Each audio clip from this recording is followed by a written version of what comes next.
BJP पहले से ज़्यादा, एनडीए गठबंधन पहले से ज़्यादा मजबूत स्थिति में इस बार देश के सामने आने वाला है। तो बीजेपी ने अगर जेल में डाला होता तो फिर बाहर कैसे आ जाते? बीजेपी को कोई घबराहट नहीं है और ये कहीं है ही नहीं फाइट में। कोई बीजेपी की सांसद होती तो हम समझते कि आरोप इस तरह के झूठे आरोप लगाए गए हैं, लेकिन उन्हीं की पार्टी की सांसद आज जो उनके कुकर्म होंगे, जो उनके कारनामे हुए होंगे, आज लगता है उनके हिस्सा पट्टी में जो कई मामला ख़राब हुआ है, जिस कारण से आज झगड़े चल रहे हैं उनके। राज्यसभा सांसद के साथ जब ये हो सकता है तो महिला पत्रकार का क्या वजूद है? अपनी मम्मी की सीट की गोद में जाके बैठ गए हैं, तो इनको तो वो शोभा नहीं देता। मोदी राज्य का कोई फ़र्क नहीं पड़ने वाला। नमस्कार, इस वक्त आप लोग देख रहे हैं न्यूज़ 1 दिल्ली और मैं हूं आपके साथ मुकुल। राजधानी दिल्ली समेत पूरे देश में इन दिनों सियासी पारा चरम पर है। जी हां, इन दिनों लोकसभा चुनाव में तमाम पार्टियां एकजुट होकर लगी हुई हैं, जिसे इंडियन गठबंधन का नाम दे दिया गया, और वहीं बीजेपी यानी एनडीए भी अपनी पूरी ताकत लगाकर इस चुनाव को जीतने में लगी हुई है। हमारे प्रधानमंत्री नरेंद्र मोदी जी द्वारा एक नारा दिया गया कि अब की बार 400 पार। इसी पूरे सिलसिले में बात करने के लिए इस वक्त हम राजधानी दिल्ली के सेक्टर 20 इलाके में मौजूद हैं, जहां पर हमारे साथ गौरव मोगा जी मौजूद हैं। पूर्व में काफ़ी पदों पर गौरव मोगा जी रहे भारतीय जनता पार्टी में और मीडिया प्रभारी के रूप में भी सामने आए। नमस्कार। नमस्कार। सबसे पहले तो हम अपने दर्शकों को एक बार आपका परिचय आपके मुंह से सुनवाना चाहेंगे। मेरा नाम गौरव मोगा है और मैं भारतीय जनता पार्टी अनुसूचित जाति मोर्चा में पहले मीडिया प्रमुख, सोशल मीडिया प्रमुख रहा हूँ और अलग अलग विभिन्न पदों पे काम किया पार्टी में, युवा मोर्चा में, एससी मोर्चा में, और अभी मेरे पास एक कार्यकर्ता होने की जिम्मेदारी और जो चुनाव में जिम्मेदारी पार्टी की है वो कर रहा हूँ। क्या लगता है इस बार जो ये लोकसभा चुनाव हैं, आने वाली 25 तारीख को दिल्ली में मतदान है, 4 तारीख को जो पूरे देश का एक रिजल्ट है वो सामने आने वाला है, तो क्या लगता है क्या इस बार बीजेपी किस रूप में आगे आने वाली है? इस बार बीजेपी पहले से ज़्यादा, एनडीए गठबंधन पहले से ज़्यादा मजबूत स्थिति में इस बार देश के सामने आने वाला है और सत्ता में वापसी कर रहा है। और इस सत्ता में वापसी करने का जो मुख्य कारण है, जिस तरह से इस देश में 10 सालों में नरेंद्र मोदी जी ने जो सरकार चलाई है, उनके नेतृत्व में जो काम इस देश में हुए हैं वो उससे पहले इस देश में देखने को नहीं मिले। तो इसीलिए देश में सत्ता में दोबारा तीसरी बार मोदी जी पुनः प्रधानमंत्री बन के आ रहे हैं। नरेंद्र मोदी जी का इस चुनाव को लेकर एक जुमला है, अब की बार 400 पार। ये जुमला कितना ज़्यादा रंग लाने वाला है? ये कोई जुमला नहीं है, ये एक नारा है और ये नारा लोगों के बीच का है। ये मोदी जी का नहीं है, लोगों के बीच का है और ये रंग ला चुका है। और 400 पार मोदी जी की सरकार बनने वाली है, 400 पार सांसदों के साथ। और ये 400 पार का जो नारा है ये आम जनता ने साकार किया है। जेल से बेल तक का सफ़र तय कर दिल्ली के मुख्यमंत्री अरविंद केजरीवाल जी बाहर आए हैं। क्या लगता है दिल्ली के और पंजाब, क्योंकि आम आदमी पार्टी की सरकार इन दिनों पंजाब में भी है, तो दोनों जगहों पर बीजेपी को इसका नुकसान झेलने को मिलने वाला है? जेल से तो वो लोग आ रहे हैं, तो इसमें बीजेपी को नुकसान झेलेगी। नुकसान तो उन लोगों को हो रहा है ना, जो घबराहट उन लोगों की दिख रही है, जिस तरह से उनके राज खुल रहे हैं, जिस तरह से वो एक महिला सांसद को अपने घर पे बुला के पिटवा रहे हैं, तो इससे ये पता चल रहा है कि वो लोग किस स्थिति में आ चुके हैं। अगर उन लोगों को घबराहट बीजेपी की होती तो बीजेपी उनको जेल से निकल नहीं क्यों देती? अगर आप उनके कहा था ना बीजेपी जेल में डाला है, तो बीजेपी ने अगर जेल में डाला होता तो फिर बाहर कैसे आ जाते? बीजेपी को कोई घबराहट नहीं है और ये कहीं है ही नहीं फाइट में, तो इसलिए कोई घबराहट की बात नहीं है। घबराहट इनके चेहरे पे है कि इन्हें 4 जून को के बाद इन्हें पता है कि जेल जाना है 2 जून को, तो इसलिए ये इन मनगढ़ंत बातों को बढ़ा रहे हैं। कथाकथित तौर पर इन दिनों स्वाति मालीवाल जी का जो मामला है वो पूरी तरीके से सुर्खियों में है, इस पर क्या कहेंगे? क्या लगता है आपको? जिस तरह से CCTV फुटेजों को गायब किया गया है और जो उनके PA वैभव कुमार हैं, उनके ऊपर जो आरोप स्वाति मालीवाल द्वारा लगाए गए हैं, एक उन्हीं की पार्टी की सांसद है, वो बीजेपी की सांसद नहीं है, वो उन्हीं की पार्टी की सांसद है। उनके द्वारा ये आरोप लगाए गए हैं कि मेरे साथ अरविंद केजरीवाल के घर में मारपीट हुई है। अब ये अगर कोई बीजेपी की सांसद होती तो हम समझते कि आरोप इस तरह के झूठे आरोप लगाए गए हैं, लेकिन उन्हीं की पार्टी की सांसद जो दिल्ली की महिला आयोग की अध्यक्षा भी रही है, जिन्हें महिलाओं के लिए काम करने का संकल्प लेके कहते थे हम काम कर रहे हैं, आज उनकी जो जोड़ी जो काम करने की थी महिला आयोग के अध्यक्ष रहते हुए, आज जो उनके कुकर्म होंगे, जो उनके कारनामे हुए होंगे, आज लगता है उनके हिस्सा पट्टी में जो कोई मामला ख़राब हुआ है, जिस कारण से आज झगड़े चल रहे हैं उनके। आज एक महिला पत्रकार के साथ भी बदसलूकी का मामला वहाँ से सामने आया है, उस पर क्या कहेंगे? अरे मैं कह रहा हूँ भैया, उनके सांसद के, महिला सांसद के साथ या राज्यसभा सांसद के साथ जब ये हो सकता है तो पत्रकार, महिला पत्रकार का क्या वजूद है उनके आगे? वहाँ पे इन लोगों के यहाँ पे ये दिखावा, मन घड़त, जो ये अरविंद केजरीवाल जो एक बने हुए थे अपने आप को बना के कि मैं बहुत ईमानदार, मैं कट्टर ईमानदार, हम निर्भया कांड को ये हाईलाइट करते हुए आए थे। आज उन्हें जो महिला सांसद है आज वही सुरक्षित नहीं है, ये क्या महिलाओं को सुरक्षित करेंगे? चाहे वो पत्रकार हो, चाहे वो आम नागरिक महिला हो, कोई भी हो। इंडियन गठबंधन के मुखिया कहे जाने वाले कहीं ना कहीं पूरी तरीके से कांग्रेस पार्टी जो है इस इंडियन गठबंधन का डोर भाग संभाले हुए बैठी हुई है, और राहुल गांधी जी जो हैं उनके द्वारा ये कहा जा रहा है कि मोदी जी के पास कोई भी एक ऐसा मुद्दा नहीं है जिसको लेकर वो जनता के बीच जाकर अपने लिए वोट मांग पाए। तो क्या आपको लगता है कि ऐसा कहना सही है? हंसी आती है, हास्यास्पद लगता है बहुत कि ये बात कहना कि मोदी जी वोट मांग नहीं पा रहे। आप मोदी जी के रोड शो देख रहे हैं, कितने भारी भरकम लोग आरतियाँ कर रहे हैं, लोग फूल मालाएं बरसा रहे हैं, लोग कैसे कैसे घंटों घंटों इंतज़ार उनका करते हैं, भगवान रूपी उनको मानते हैं।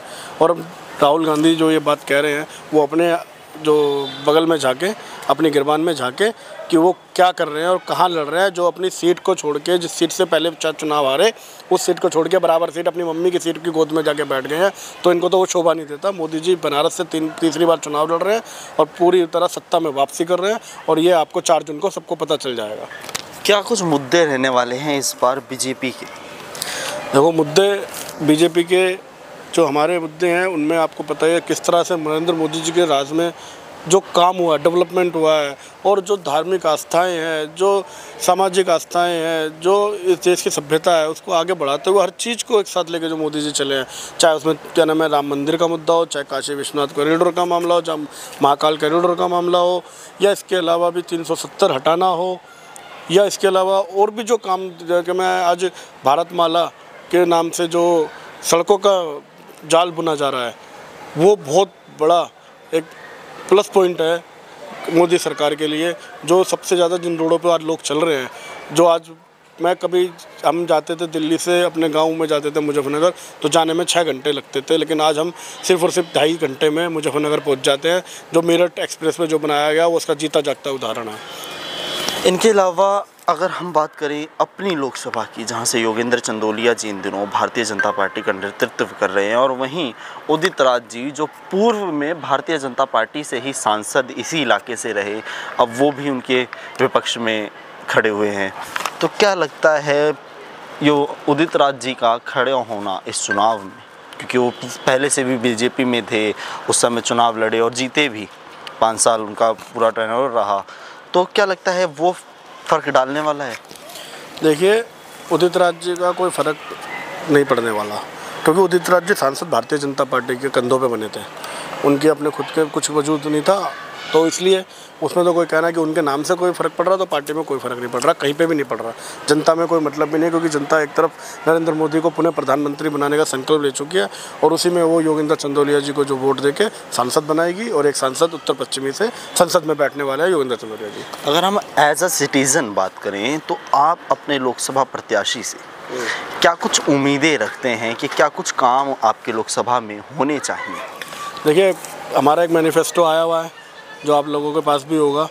सबसे पहले योगेंद्र चंदोलिया जी का जो अपना कार्यक्रम है, जो उन्होंने आगे का अपना रूपरेखा बनाई है कि 4 तारीख के बाद, शपथ लेने के बाद 5 तारीख को, वो जो दिल्ली के मेट्रो का जो विकास जो देहात का रुका हुआ है, जो नरेला तक मेट्रो जानी है, उस पर, किराड़ी फाटक पे, घेवरा फाटक पे, जो इस तरह की बुनियादी सुविधाएं जो लोगों की अभी ज़रूरत है, उस पर सबसे पहले काम करेंगे नरेंद्र मोदी जी ने। और लॉ एंड ऑर्डर पे जो व्यवस्था चल रही है उस पर काम करना है, ये उन्होंने अपना संकल्प दे रखा है।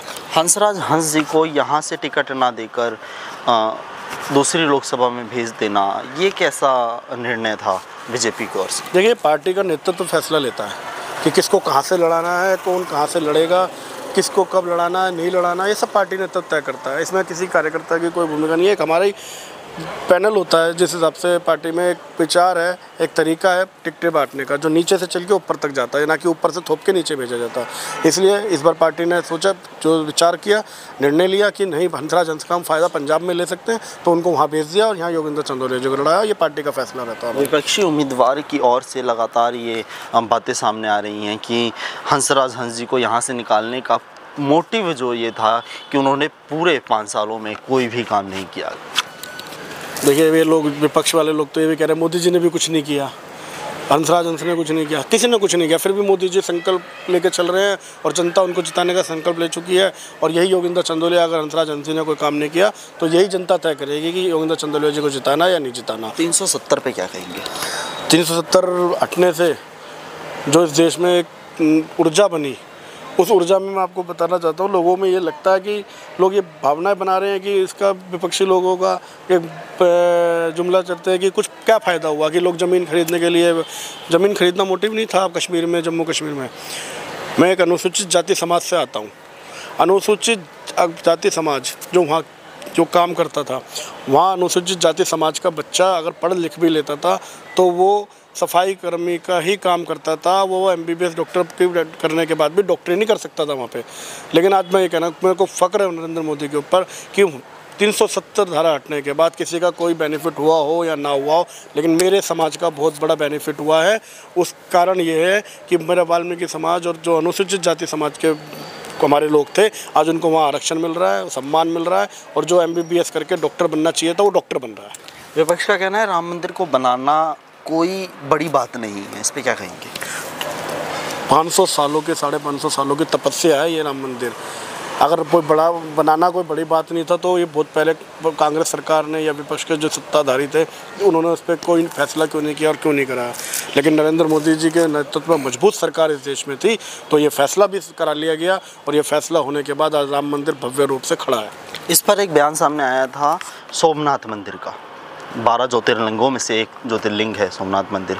उसके ऊपर एक बयान सामने आया था कि जब सोमनाथ मंदिर के पास मस्जिद बनाई जा रही थी तो अब कांग्रेस सरकार ने, नेहरू जी ने वहाँ पर बिना किसी बात की देर किए मंदिर का निर्माण करवाया, लोकसभा में उसका बिल पास करवाया और उस पैसे से उसका मंदिर का निर्माण करवाया। तो राम मंदिर का निर्माण जो है वो सरकारी पैसे से क्यों नहीं हुआ? ये जो निर्माण है वो जनता के पैसों से और चंदा लेकर क्यों हुआ? देखिए, सबसे पहली बात, सोमनाथ मंदिर का जो निर्माण कराया गया वो नेहरू जी द्वारा नहीं कराया गया, ये सब दुनिया जानती है। वो सरदार पटेल जी द्वारा कराया गया, उनकी अपनी इच्छा शक्ति थी जिस कारण से वो कराया गया। वरना नेहरू जी के अगर भरोसे छोड़ दिया जाता तो मस्जिद बन चुकी होती, जैसे 370 जम्मू कश्मीर में लगा दी थी और हैदराबाद के निज़ाम को छोड़ दिया था। सरदार पटेल जी तो 1950 में ही उनका देहांत हो गया था सर। उसकी रूपरेखा तो पटेल जी ने करी थी, सब जानते हैं बात। संविधान भी तो लागू बाद में हुआ था ना। आप बताइए ना, ये बात तो ये दुनिया जानती है कि उसके लिए राजेंद्र प्रसाद जी ने और नेहरू जी ने क्या क्या हथकंडे अपनाए थे कि मंदिर को ना बनाया जाए सरकारी फंड से। तो लेकिन पटेल जी की इच्छा शक्ति थी, उन्होंने उस चीज़ को, निर्णय को करवाया था। अब वो उससे पहले अगर स्वर्ग सिधार गए तो इसमें तो किसी को क्या कह सकते हैं। एक अंतिम सवाल अगर हम देखें तो आप अपनी लोकसभा के जो लोग हैं उनसे क्या कहना चाहेंगे, किन मुद्दों पर वो वोट दें? हम इस बात को ये देखते हुए कि जो 10 साल बीते हैं मोदी जी के राज में, आप उसको देखें, और जो 70 साल 60 साल जो कांग्रेस के थे उसको देखें। इसके अलावा जो इस क्षेत्र में विकास कार्य करते आए हैं, हुए हैं और जो आगे हो रहे हैं, और दिल्ली की सरकार जो विकास कार्यों को रोक के बैठी हुई है। एक दिल्ली में ऐसा निकम्मा मुख्यमंत्री जो दिल्ली को दारू पिलाने का काम करता है, और एक ऐसा प्रधानमंत्री जो आयुष्मान भारत योजना लाके उनके गरीब लोगों के इलाज की व्यवस्था करता है।